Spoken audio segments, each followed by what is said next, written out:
Olá, alunos! Sejam bem-vindos a mais uma aula de língua portuguesa. Eu sou Milena Marães, professora de língua portuguesa, e é um prazer tê-los aqui. Professora, afinal, o que nós vamos estudar nesta aula? Acompanhem aí. Olha o que diz o objeto de conhecimento. Posicionamentos discursivos responsáveis em relação às diversas temáticas, visões de mundo, ideologias veiculadas nos textos e atos linguísticos. Réplica. A sintaxe na produção de textos, conhecimento gramatical, verbos modais, tempos e modos verbais, expressões modais, adjetivos, locuções ou orações adjetivas, advérbios, locuções ou orações adverbiais, apreciação, avaliação de aspectos éticos, estéticos e políticos em textos e produções artísticas e culturais, etc.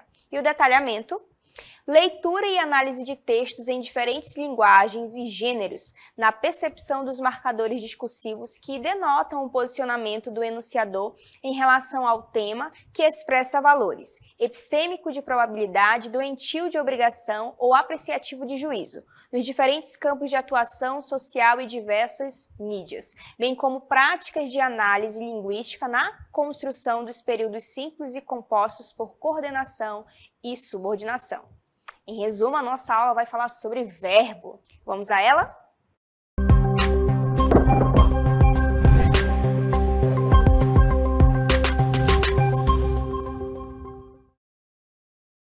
Então, a nossa aula vai falar sobre verbo. Será que você sabe o que é um verbo?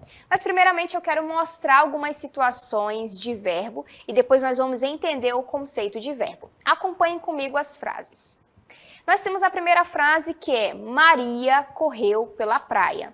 Perceba que na primeira frase o correu está destacado e ele expressa uma ação. Portanto, a primeira ideia de verbo é justamente indicar uma ação. Então, se você perceber por aí que a palavra está expressando uma ação, pode ter certeza que é um verbo, ok? A segunda frase, João está triste. Perceba que agora é o estado de João. O estado em que João se encontra não é alegre, não é feliz, é triste. Então, se a palavra expressar um estado em relação a alguma pessoa, pode ter certeza também que é um verbo, tá bom? Eles viraram médicos. Veja que agora eu tenho uma mudança de estado. Isso significa que eles eram alguma coisa antes, mas agora mudaram aí. Eles viraram médicos. Então, se a palavra indicar que há uma mudança de estado, também tenha certeza, é um verbo. Hoje choveu no Amazonas inteiro. Agora a frase está expressando um fenômeno da natureza. Então, quando a palavra expressar um fenômeno natural, também tenha certeza, é um verbo. Existem dois amores na minha vida. Perceba que agora o verbo está indicando existência. É a mesma coisa que dizer tem dois amores, só que a gramática não considera o verbo ter como adequado. Ou é o existir, ou é o haver. No caso aí, utilizamos o existir. Existem dois amores na minha vida. Mas pelo fato de estar indicando existência, também é um verbo.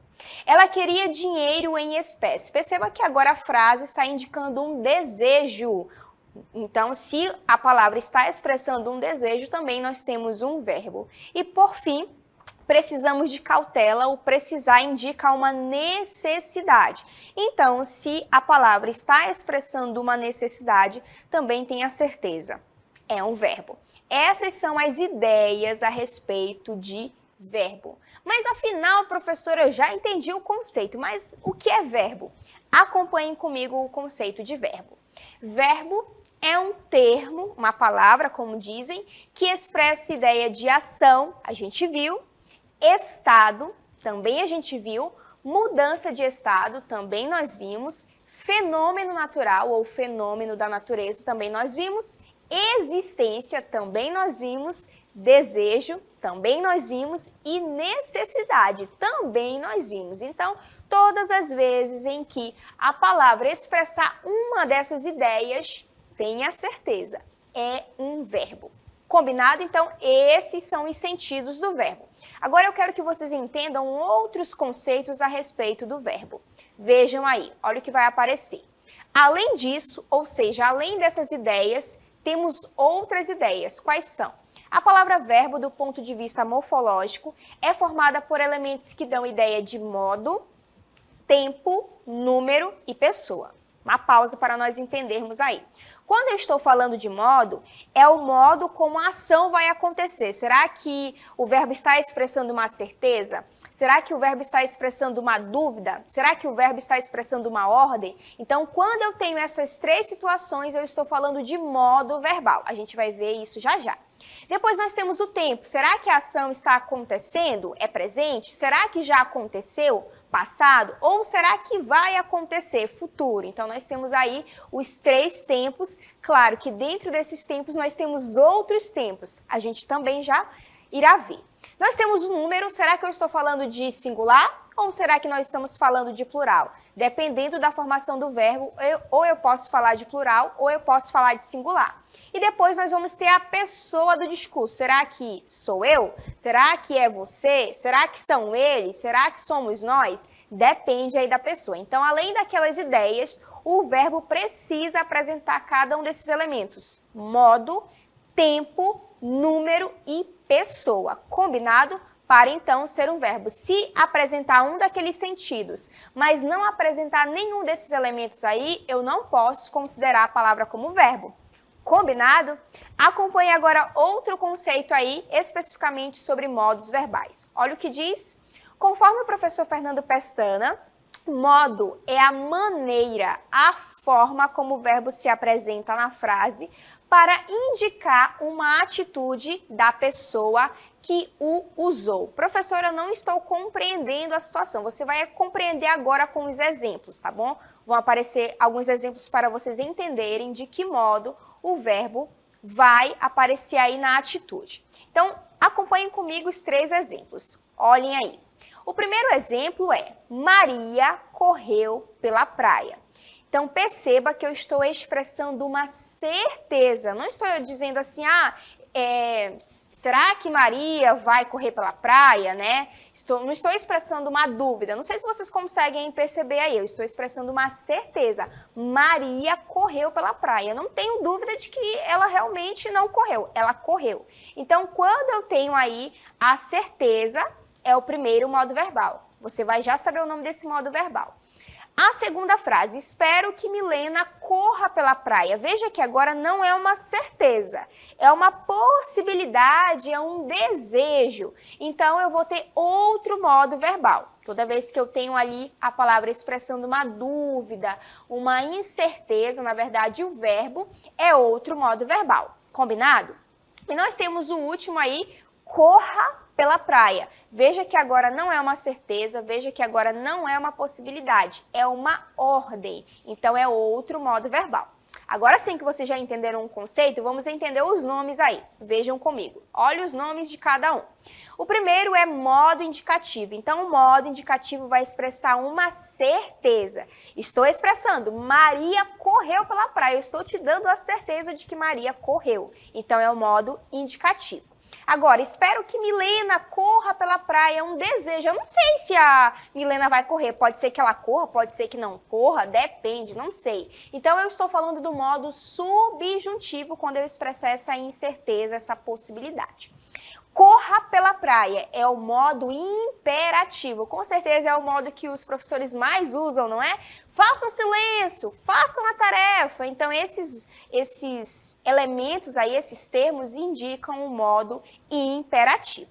Combinado? Agora vejam aí o conceito de fato de cada um. Acompanhem aí, ó. Olha o que vai dizer. Modos verbais. Modo indicativo: certeza, afirmação, convicção, constatação.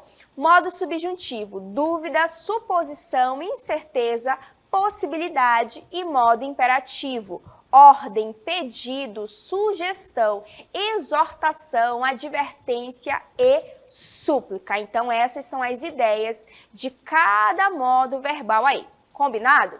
Agora eu quero que vocês entendam outro conceito comigo. Olha, a gente viu que a primeira situação é o verbo ter modo. A gente viu, está lá no conceito.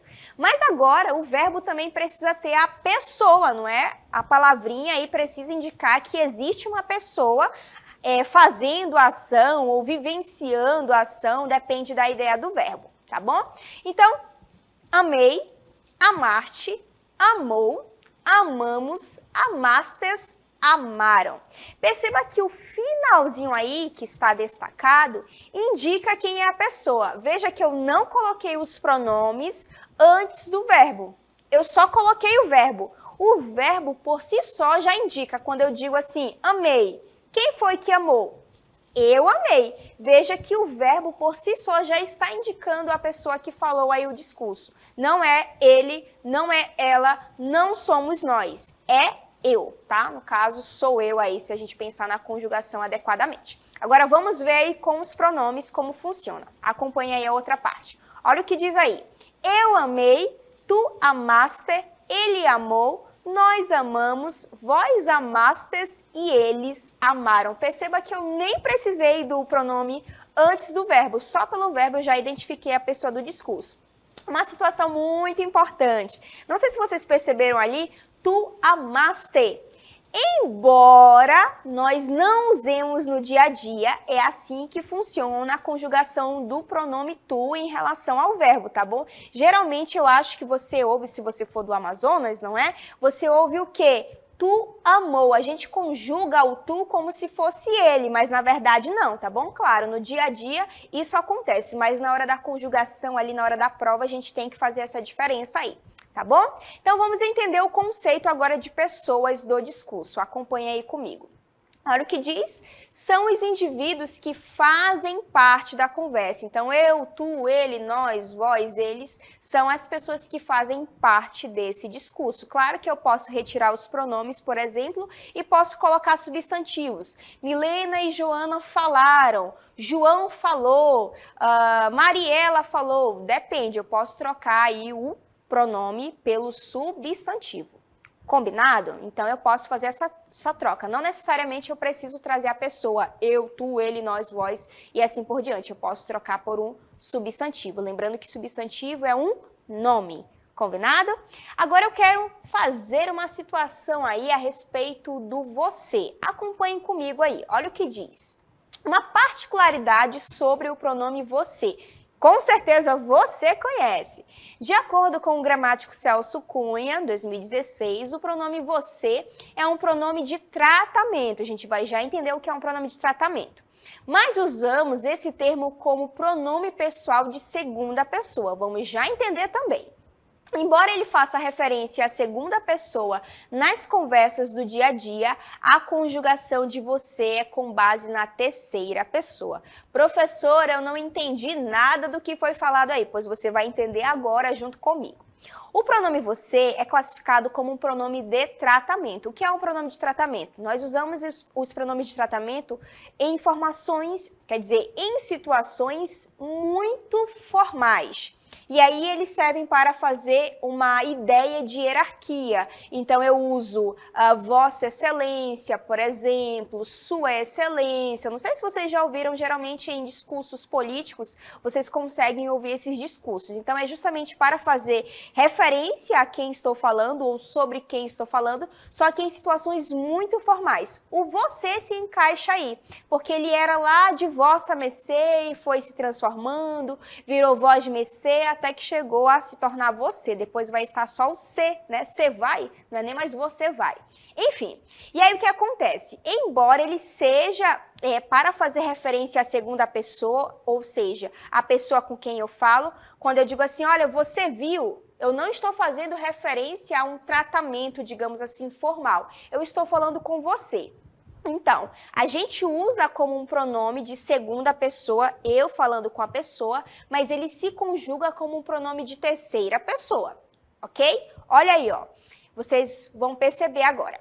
Eu amei, tu amaste, ele amou, nós amamos, vós amastes, eles amaram. Perceba que o tu, olha ali, o tu, é tu amaste. Mas quando eu vou usar o você, não é você amaste, é você amou, como se fosse o de terceira pessoa. Então, eu faço referência à segunda pessoa, mas na hora da conjugação do verbo, eu vou conjugar como terceira pessoa. Então, essa é a particularidade do pronome você. Combinado? Então, agora a gente vai ver aí outros conceitos ainda sobre o verbo. Acompanhe aí comigo. Olha o que diz. Então, as pessoas do discurso, vocês já entenderam na hora que eu fiz a conjugação do verbo, não é? São os indivíduos que fazem parte da conversa. E aí, só retomando mais uma vez a situação do você, pode colocar aí. Olha o que diz a respeito do você. Só para repetir, é um pronome de tratamento, mas na hora de conjugar, eu vou conjugar como pronome de tratamento, fazendo referência aí à terceira pessoa. Mas no dia a dia eu falo como se fosse um pronome de segunda pessoa. Combinado? Então, agora acompanhem comigo a conjugação aí. Vocês vão ver agora como é que funciona a conjugação. Olhem aí como vai acontecer a conjugação. Então, pessoas do discurso, não é? A gente vai ver como funciona a conjugação do verbo. Vocês vão acompanhar comigo agora. Tu amas, ele ama, você ama. Perceba que está se conjugando igual ao pronome de terceira pessoa, que é ele ou ela. Combinado? Então, tu amaste, ele amou. Você amou. Perceba que não está se conjugando como segunda pessoa, e sim como terceira pessoa. Combinado? É isso que vai acontecer na hora da conjugação. Agora vamos entender outro conceito que é número. Professora, número? Como assim? 1, 2, 3, 4? É isso aí mesmo, basicamente. Então, quando eu falo eu amei, tu amaste, ele amou, nós amamos, vós amastes, eles amaram, veja que os três primeiros indicam que é singular. Quando eu falo eu, só eu, não tem outra pessoa, só tem a Milena, não é? Tu, só é você, ou, né, eu posso usar o você ou tu. Só tem tu, só tem você, não tem outra pessoa, então é singular. Quando eu falo ele, não vai ter ele mais alguém, só vai ter ele, então singular. Agora, do nós para baixo é plural e não singular, porque veja, nós amamos, nós, eu e mais alguém. Vós, que são, no caso aí, vocês, né? A gente pode trocar por vocês. É você e mais alguém. Eles, é ele mais outra pessoa. Então, nós temos agora o número aí, que pode ser singular ou plural. Acompanhem comigo o conceito de número, vejam aí. A partir da definição de Celso Cunha, entendemos que o verbo apresenta dois números, singular e plural, como eu já havia explicado. Está no singular quando ele se refere a uma só pessoa ou coisa, no plural, quando tem por sujeito mais de uma pessoa ou mais de uma coisa. Então, nós vimos aí a definição de número. Agora acompanhem comigo aí outra situação a respeito do verbo, que são os tempos verbais. Olha aí o quadrinho bonitinho. Pois é, nós temos aí eu amei, tu amaste, ele amou, nós amamos, vós amastes, eles amaram. Perceba que a primeira coluna indica que a ação aconteceu no passado, ok? Agora vejamos a coluna do meio. Eu amo, tu amas, ele ama, nós amamos, vós amais, eles amam. Então, a situação está acontecendo, é agora, portanto, presente. E a terceira coluna, eu amarei, tu amarás, ele amará, nós amaremos, vós amareis, eles amarão. Perceba que agora eu estou indicando o futuro, a ação vai acontecer no futuro. Importante, vejam, comparem aí a primeira coluna com a terceira coluna, especificamente a terceira pessoa do plural. Eles amaram. Quando eu estiver falando do passado, vai terminar com AM, observem.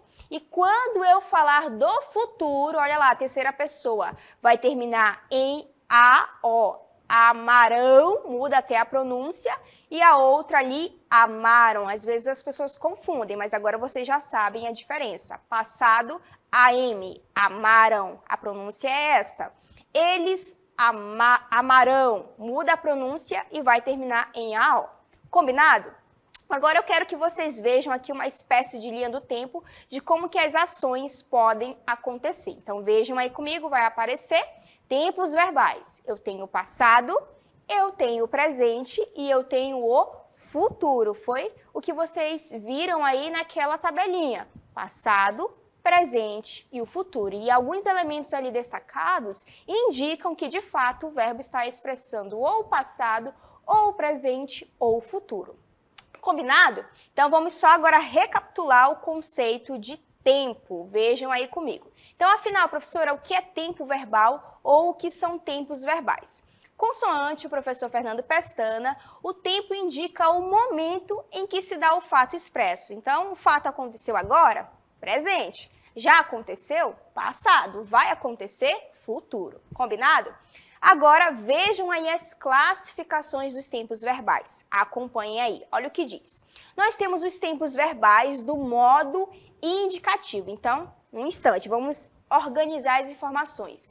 Eu tenho os tempos dentro daquele modo que expressa certeza. Então, eu vou ter o tempo presente, eu vou ter o pretérito, que é conhecido como passado, mas lá na gramática nós chamamos de pretérito. Eu vou ter o pretérito imperfeito, perfeito e mais que perfeito. Meu Deus, professora, são nomes muito difíceis.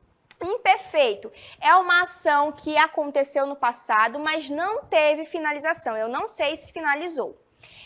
Perfeito é uma ação que aconteceu no passado e finalizou. Mais que perfeito é uma situação que aconteceu no passado antes de outra no passado. Ou seja, duas ações aconteceram no passado, só que uma aconteceu antes de outra. Pretérito mais que perfeito. Nós vamos ter o futuro do presente é o que vai acontecer e o futuro do pretérito é aquilo que poderia ter acontecido, mas não aconteceu. Continuando, nós vamos ter aí o subjuntivo, tempo presente, tempo pretérito, tempo futuro, e nós vamos ter o imperativo, aquele que dá ordem, né? Apenas o tempo presente. Não existe passado ou futuro para o imperativo. Se eu digo faça, é agora, não é amanhã, não é depois, enfim, é agora. Pelo menos assim a gramática entende o imperativo, ok? Agora vejam aí a tabela comigo. Olha o que diz aí a tabela. Pode verificar como que vai funcionar aí os tempos verbais em cada um deles. Indicativo, vamos aí ao primeiro. Então, nós temos o pretérito aí, ó, imperfeito. Eu vivia, sempre termina com esse ia, tá bom? Pretérito perfeito, eu vivia, e dependendo da conjugação do verbo, eu vou ter a terminação, não é? Mais que perfeito, eu vivera, sempre vai ter esse irá no final, tá bom? Eu vivera, eu comera, eu fizera, sempre vai ter essa terminação. E o futuro, nós temos do presente, eu viverei, ó, é algo que ainda vai acontecer. Eu viveria, é algo que poderia ter acontecido, mas não aconteceu. Por isso que é futuro do pretérito, tá bom? Então, dentro do indicativo, nós temos essas classificações aí. Agora, eu quero mostrar outra situação para vocês ainda a respeito do verbo, que é a locução verbal. Acompanhe aí comigo. Então, nós vamos ter o que na locução verbal? Dois verbos que tem a ideia de um só verbo. Olhem aí. Vou assistir ao jogo.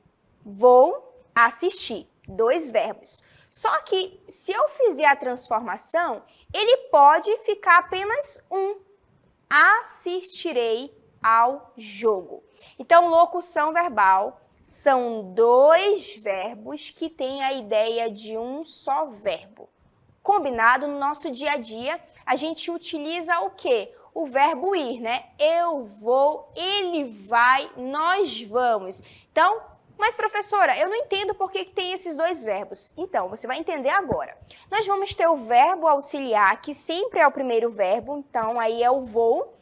E nós temos o verbo principal, no caso aí assistir, é o segundo verbo. O que significa verbo auxiliar? É ele que vai nos auxiliar, é ele que vai fazer com que nós entendamos que o verbo está ou no passado, ou no presente, ou no futuro.